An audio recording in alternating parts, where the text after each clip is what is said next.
Halo Bapak dan Ibu guru hebat, selamat datang di SMA Negeri 2 Krakatau Steel Cilegon, tempat saya berkarya dan mencerdaskan anak bangsa. Assalamualaikum warahmatullahi wabarakatuh. Salam sejahtera untuk kita semua. Perkenalkan, saya Ayu Melawati, guru BK di SMA 2 KS Cilegon. Kali ini saya akan melakukan praktik baik dengan topik bahagia, bantu hadapi gangguan kesehatan jiwa. Yuk ikuti kegiatan praktik baiknya.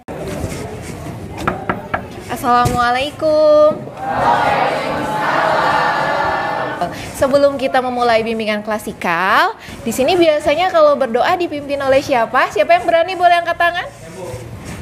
Oke. Sebelum mulai belajar, mari kita berdoa dengan kita masing-masing. Doa dimulai. Doa selesai. Beri salam. Oke, hari ini adakah yang tidak hadir? Ada, Bu. Nah, kemarin itu udah Ibu berikan konten Artikel, video. Ada yang ya. ingat? Apalagi? Artikel, Video, artikel, sama audio. Keberagaman konten tersebut bertujuan untuk memfasilitasi gaya belajar peserta didik. Hari ini kita akan membahas tema tentang bahagia, bantu hadapi gangguan kesehatan jiwa. Selanjutnya guru menyampaikan kesepakatan kelas. Oke, yang selanjutnya adalah aktif dan semangat. Hari ini semangat kah? Semangat. Boleh berdiri dulu dong, tepuk tangan untuk Pak Is. Oke, gimana? Apresiasi. Kamu hebat, luar biasa, istimewa. Oh my God, keren. Terima kasih Pak Is ya. Guru BK menyampaikan alur dan tujuan bimbingan klasikal.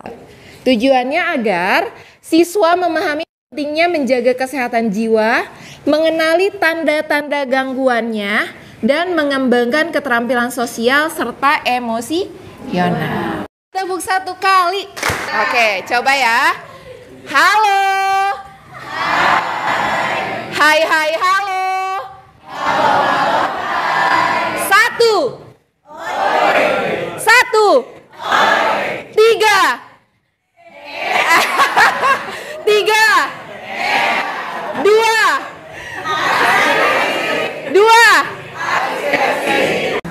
Oke, jadi silakan masuk ke Mentimeter. Peserta didik diminta menuliskan perasaannya hari ini pada Mentimeter. Semangat, happy, berseri. Oke, berarti tulisan yang paling besarnya apa sih?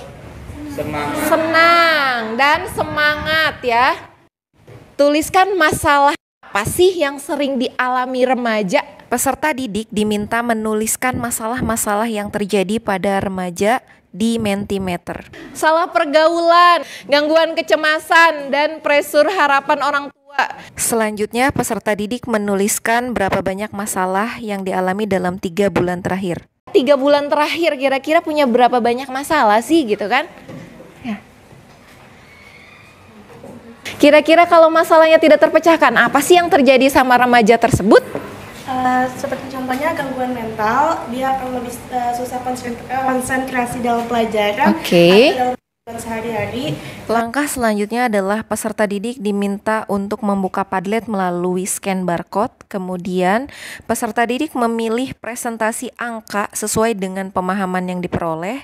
Dan selanjutnya peserta didik diminta untuk menuliskan apa yang mereka ketahui tentang kesehatan jiwa di Padlet. Kesehatan jiwa adalah kondisi di mana seorang yang memiliki mental sehat seperti bahagia. Ya, coba kita roll sampai bawah.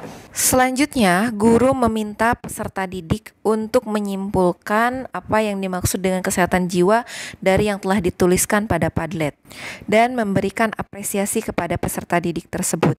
Di mana kesehatan jiwa adalah kondisi di mana seorang individu dapat berkembang secara fisik, mental, spiritual, dan sosial sehingga individu tersebut menyadari kemampuannya dan dapat mengatasi tekanan, dapat bekerja secara produktif dan mampu memberikan kontribusi pada komunitasnya.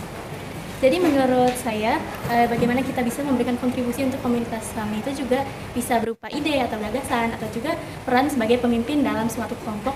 Ya, betul sekali ya. Kontribusi kita itu bisa dilihat seberapa bermanfaat kita di lingkungan komunitas kita. Selanjutnya penjelasan bagaimana faktor resiko dan faktor pendukung dapat mempengaruhi kesehatan jiwa seseorang. Langkah berikutnya adalah melakukan kegiatan role playing tentang faktor resiko dan faktor pendukung kesehatan jiwa. Kamu menjadi seorang remaja yang harus menghadapi kondisi yang ada di dalam kelas ini. Setiap peserta didik akan melemparkan bola bersamaan dengan menyebutkan satu faktor resiko. Silakan untuk melanjutkan langkah perjalanan Anda sebagai remaja mulai dari hitungan 3. 1, 2, 3. Penggunaan narkoba dan alkohol, merokok, penyimpangan seksual, masalah ekonomi keluarga, perceraian orang tua stres, kekerasan dalam rumah tangga, bullying, meminta menjaga hubungan, Dikucilkan di kelas. anak yatim piatu. Tepuk tangan dulu dong. Oke. Untuk persepsinya Caila, apa sih maksudnya dan apa yang didapatkan maknanya dari berjalan di keliling ini? Untuk persepsi dari saya sendiri, yang pertama tentunya complicated dan gak segampang itu kita sebagai remaja ngejalanin kehidupan remaja kita. Menurut saya, tiap remaja memiliki masalahnya sendiri-sendiri yang complicated gitu. Malaikat-malaikat ini gimana caranya menangkap bola yang dilempar teman-teman ini? Ya. Kekerasan dalam rumah tangga. Dengan orang tua. 5 peserta didik yang membantu menangkap bola diibaratkan sebagai faktor pendukung kesehatan jiwa. Sulit nggak nangkap bolanya, Siska? Sulit nggak? Sulit. Ternyata menyelesaikan masalah tidak semudah itu ya. Kegiatan ini mengilustrasikan bagaimana remaja dapat menyelesaikan masalahnya dengan bantuan faktor pendukung. Setelah kegiatan role playing, peserta didik diminta untuk duduk sesuai kelompoknya masing-masing.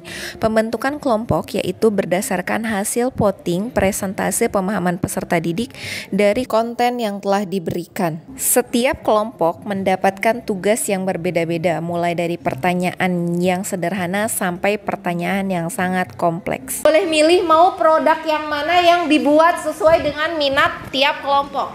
Peserta didik diberikan kesempatan untuk memilih produk sesuai dengan minatnya. Guru memonitoring kinerja kelompok, selanjutnya mengakhiri kegiatan dan melakukan evaluasi. Jadi sumber yang bisa kita baca ini, bimbingan klasial itu jiwa bertujuan untuk meningkatkan pemahaman peserta didik tentang pentingnya kesehatan mental.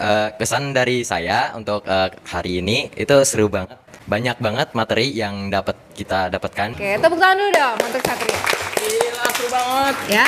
Selanjutnya guru meminta peserta didik untuk mengisi angket evaluasi melalui Google Form dan mengakhiri kegiatan bimbingan klasikal dengan berdoa bersama. Siapa yang siap memimpin berdoa? Berdoa. Terima kasih semuanya. Ibu silakan. Speaker.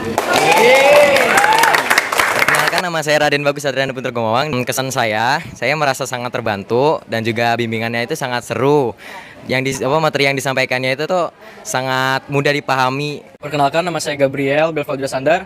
Pesan saya dalam pelajaran ini saya sangat senang dan juga seru karena dari mengajar Boyo ini sangat asik dan juga seru. Perkenalkan, nama saya Reza Firamisha Andia. Menurut saya bimbingan klasikal yang telah dilakukan ini sangat bermanfaat karena selain itu juga menyesuaikan dengan gaya belajar kami. Untuk teman-teman saya yang kinestetik juga merasa sangat terbantu karena pelaksanaan prakteknya itu hands on atau bisa dikatakan kita interaksi secara langsung dengan kegiatannya itu. Terima kasih. Saya Caila Triagustina. Yang pertama untuk kesan saya sendiri itu menyenangkan. Gimana kita lebih paham mengenai kesehatan jiwa. Gimana kita bisa lebih tahu bagaimana kesehatan jiwa itu penting dalam kehidupan sehari-hari. Perkenalkan, saya Bu Erwina sebagai Koordinator BK SMA Negeri 2 Krakatau Steel Cilegon. Saya akan mereview kegiatan Bu Ayu Melawati dalam bimbingan klasikal di kelas 10. Materi yang disampaikan pada saat ini sesuai dengan kebutuhan siswa di SMA Negeri 2 Krakatau Steel. Dalam proses penyampaian, membuat peserta didik lebih terbuka dalam mengungkapkan masalah dan peserta didik juga berpartisipasi aktif dalam setiap kegiatan. Hasil dari penyampaian materi membuat mereka lebih terbuka, lebih enjoy, lebih bahagia. Karena mereka merasakan yang terjadi adalah sesuai dengan kondisi remaja pada saat ini. Terima kasih.